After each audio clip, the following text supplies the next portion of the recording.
Hi friends, आज हम बात करेंगे सर्विटाइजेशन के बारे में। It's a new concept in services and manufacturing sector. So आज हम डिस्कस करेंगे इसकी क्या टाइप्स हैं, क्या पोटेंशियल एडवांटेजेस हो सकते हैं, कोई भी मैन्युफैक्चरिंग या सर्विस सेक्टर इसको फर्दर लेवल पे इम्प्लीमेंट करता है, क्या पोटेंशियल चैलेंजेस हैं इसको इम्प्लीमेंट करने के रिगार्डिंग। और हम कुछ ऐसे सेक्टर डील करेंगे जिन्होंने केस स्टडीज़ उनकी स्टडी करेंगे जिन्होंने इसको इम्प्लीमेंट किया। So let's move on. First we have a very simple definition of servitization. अगर सिंपल वर्ड्स में बात की जाए तो अगर हम कन्वेंशनल इंडस्ट्री को देखें या किसी भी मैन्युफैक्चरिंग सेक्टर को देखें तो पहले होता ये था कि मैन्युफैक्चरर से वो एक प्रोडक्ट बना रहे थे और वो डिफरेंट चैनल्स के थ्रू एंड यूज़र या कस्टमर के पास पहुंच रही थी। जहाँ तक उसकी सर्विसेज की बात है तो बहुत इनिशियल लेवल पे सर्विसेज प्रोवाइड की जा रही थी मैन्युफैक्चरिंग सेक्टर्स की तरफ से। फॉर एग्जांपल, अगर कोई भी कार मैन्युफैक्चरिंग कंपनी है तो वो उसके मैक्सिमम स्पेयर पार्ट्स बना रही है जो सी एंड यूज़र तक किसी और रिटेलर के थ्रू या किसी और चैनल के थ्रू अवेलेबल होते थे। लेकिन अगर हम दूसरी साइड पे देखें कि अगर एक ही कंपनी है जो सी कार भी बना रही है और कंप्लीट सर्विसेज का पैकेज भी अपने एंड पे प्रोवाइड कर रही है तो इसको हम कहेंगे कि एक न्यू बिजनेस मॉडल है जिसमें मैन्युफैक्चरिंग प्लस सर्विसेज दोनों को ऐड किया गया है।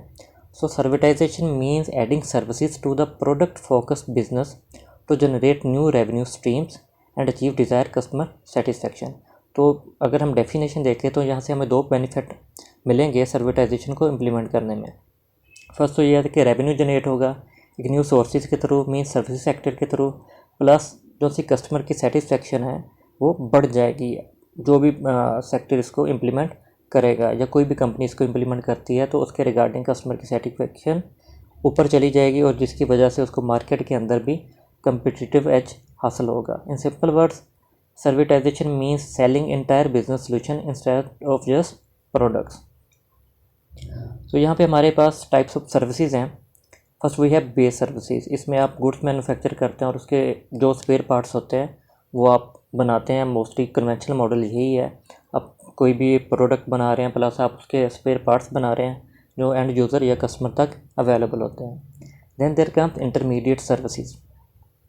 यहाँ पे ऐसी कंपनीज आ जाती हैं जो सी उन प्रोडक्ट या अपनी प्रोडक्ट के रिगार्डिंग रिपेयर्स, मेंटेनेंस और ट्रेनिंग भी एंड यूज़र को या कस्टमर को प्रोवाइड करती हैं। तो ये नेक्स्ट स्टेप है।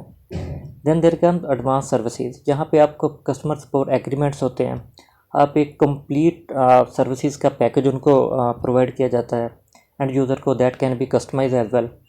तो अगर हम बेस सर्विसेज या इंटरमीडिएट सर्विसेज की बात करें तो ये एक कन्वेंशनल मॉडल में भी यूज़ होती रही हैं, लेकिन एडवांस सर्विसेज अगर ये कंप्लीट पैकेज अपने एंड यूज़र को प्रोवाइड कर रहे हैं तो कह सकते हैं कि जो सी कंपनी है वो प्रोडक्ट फोकस भी है और वो सर्विस फोकस भी है और वो सर्विटाइजेशन का जो सा कंसेप्ट है उसको इम्प्लीमेंट कर रही है। Now servitization case studies. First we have Rolls Royce. Rolls Royce हैं ये एरोप्लेन्स के इंजन भी बनाते हैं। अगर हम कन्वेंशनल मॉडल की बात करें तो पहले ये होता है कि कोई भी अगर मैन्युफैक्चरिंग इंडस्ट्री है, अगर वो लेट्स से कि अगर वो एरोप्लेन्स में या इंजन में ही डील कर रही है तो इंजन्स बनाते थे और एंड यूज़र को किसी भी कंपनी को सेल आउट कर देते थे और देन उसके अगेंस्ट जो रिपेयर्स निकलती थी विद टाइम उसके अगेंस्ट वो चार्ज करते थे। तो ये तो था कन्वेंशनल बिजनेस मॉडल। इसका एक फ्लॉ ये भी था कि जो सा एंड यूज़र था उसकी ये थिंकिंग हुआ करती थी कि अगर प्रोडक्ट रिलायबल नहीं है तो ज़्यादा से ज़्यादा डाउन टाइम आएगा जिसकी वजह से उसको नुकसान होगा, प्लस में जो से उसको चार्जेस रिपेयर्स के अगेंस्ट पे करना पड़ेंगे वो ज़्यादा करने पड़ेंगे। सो रोल्स रॉयस ने एक स्टेप नेक्स्ट मूव किया और इसने एडवांस बिजनेस मॉडल पेश किया जिसमें ये pay by the hour service provide कर रहे हैं अपने एंड यूज़र को। मिसाल के मतलब ये खुद इंजन मैन्युफैक्चर कर रहे हैं और ये उसको रेंट आउट कर देते हैं और हर घंटे उसकी सर्विस के लिहाज से अपने जो सा एंड यूज़र है या कस्टमर है उससे चार्ज कर रहे हैं और उसकी जो भी मेंटेनेंस है, प्रिडिक्टिव मेंटेनेंस है, MIS सिस्टम है, सारे का सारा रोल्स रॉयस खुद उसको मोनीटर कर रहा है। तो ये एक सर्विटाइजेशन की बहुत अच्छी केस स्टडी है जिसमें उन्होंने एक स्टेप को आगे मूव किया। Then there come caterpillars. ये ऑटोमोटिव्स में डील करते हैं, डिफरेंट तरह की इनकी प्रोडक्ट्स होती हैं, जैन सेट्स होते हैं।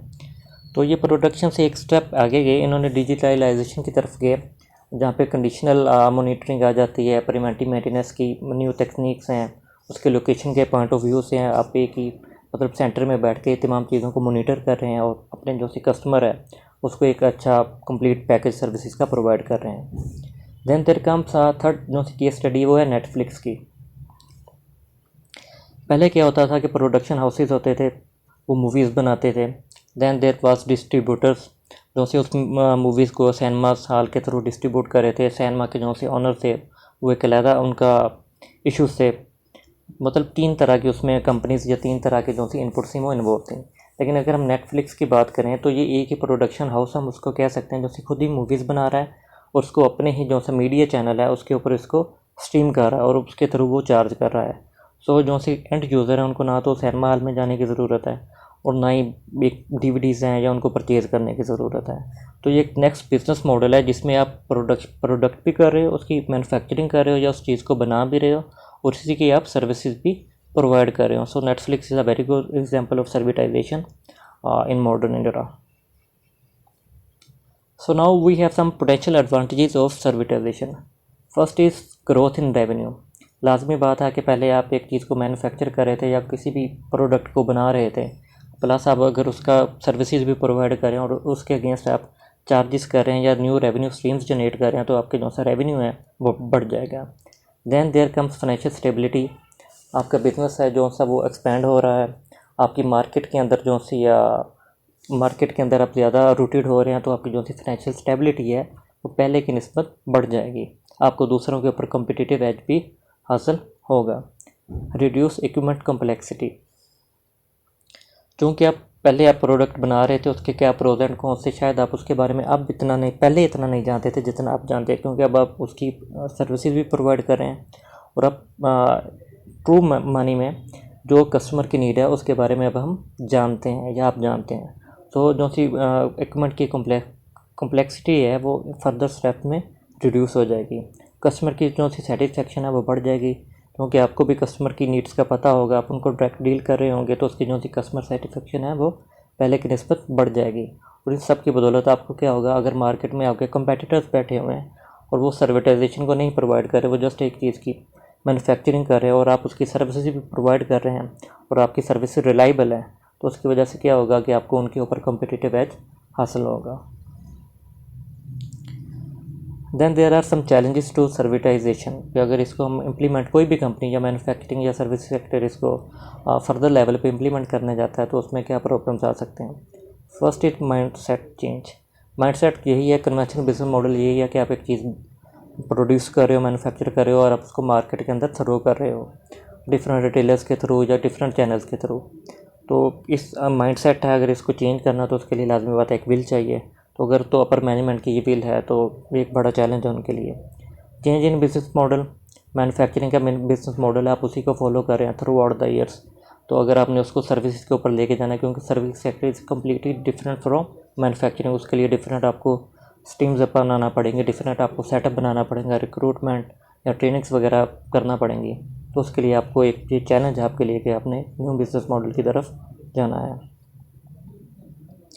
Proactive versus reactive approach. अगर हम मैन्युफैक्चरिंग सेक्टर की बात करें तो हम कह सकते हैं कि उनकी रिएक्टिव अप्रोच होती है, क्योंकि मार्केट के अंदर अगर जिस तरह ट्रेंड्स चेंज हो रहे हैं उसके रिगार्डिंगली रिएक्ट कर रही होती है मैन्युफैक्चरिंग इंडस्ट्री। लेकिन अगर हम सर्विस की बात करें तो इसकी किसी हद तक प्रोएक्टिव अप्रोच है, क्योंकि ये मार्केट के अंदर जाके कस्टमर की नीड्स को असेस करके उसके रिगार्डिंग अपने जो सी फ्यूचर की प्लानिंग है वो कर रहे होते हैं। तो एक रिएक्टिव अप्रोच से प्रोएक्टिव अप्रोच की तरफ जाना, this could be a challenge as well. Then there comes fluctuating incomes. अगर हम इनकम की बात करें और मैन्युफैक्चरिंग की बात करें तो इसमें इनकम्स हैं जो सी वो ज़्यादा फ्लक्चुएट नहीं करती। बहुत कम चांसेस हैं कि प्रोडक्ट की जो सी वैल्यूज़ हैं वो प्लस माइनस में जाएँ with in very short time. लेकिन अगर हम सर्विसेज की बात करें तो क्वाइट पॉसिबल है कि सर्विसेज जो सा सेक्टर है उसमें जो सी इनकम्स हैं वो फ्लक्चुएट कर रही होती हैं, क्योंकि सर्विसेज क्वाइट पॉसिबल है कि किसी शॉर्ट टर्म के अंदर सर्विसेज आपकी जो सी हैं वो ज़्यादा बढ़ जाएँ और किसी शॉर्ट टर्म के लिए सर्विसेज कम हो जाएँ। और वो डिफरेंट मतलब उसके जो भी फैक्टर्स होते हैं, एक्सचेंज रेट्स वगैरह या जो सी भी पब्लिक की हेल्थ या जो भी उसकी वेल्थ होती है वो उसको काफ़ी ज़्यादा मुतासर कर रही होती है। Price setting of services. किसी भी प्रोडक्ट की जो सी प्राइस सेट करना है वो कंपैरेटिवली इजी है एक सर्विस की प्राइस सेट करने के बारे में। So these are the challenges to servitization. So thank you, this was all from my side, so please subscribe my channel. Thank you again.